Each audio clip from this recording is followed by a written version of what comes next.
Let's now take a few minutes to summarize our understanding of change resistance. First, what does successful change really involve? It really gets down to consciously developing a change plan, moving away from the autopilot approach that we too often take and focus on the core unconscious needs that are often unexpressed by the people being impacted by the change. We also have to identify the reasons for their resistance. Those that may not only be hidden, but those that are involved with their identity, the power structure, the way things have been done in the past, the unlearning, the new learning, the mixed communication, the lack of context, everything that we've discussed that goes into change resistance. We also have to learn how to involve the people so that we can learn from them. What do they know that we are overlooking? This is how we define resistance that may not necessarily be resistance, but somebody else's view of what is best for the organization. We're also going to be moving from a resistance to commitment. First, if there's no change, is it active resistance or is it people in stage 1 of change? This is where they don't have the context for change. They're ignorant. They don't know there's a need for change, so they're not changing. This is not resistance.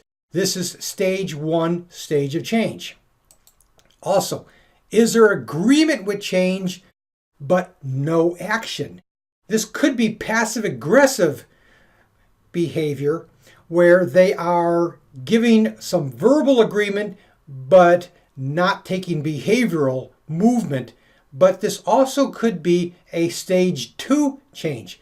The stage 2 change is involved where there's an agreement to change in as much as they see the need to change, but they haven't yet reached the decisional balance of balancing the benefit of changing versus the cost of changing.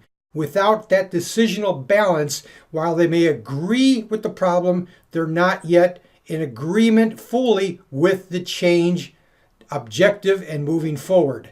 So is it passive aggressive or is it the second stage of change? Third would be the agreement but no action plan.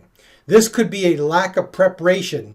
The stage 3 where they are in agreement to change, the tipping point's been reached, but they are not yet prepared. They're lacking the training, they're lacking the motivation, the peer support, everything that is involved with actually moving from agreement into action.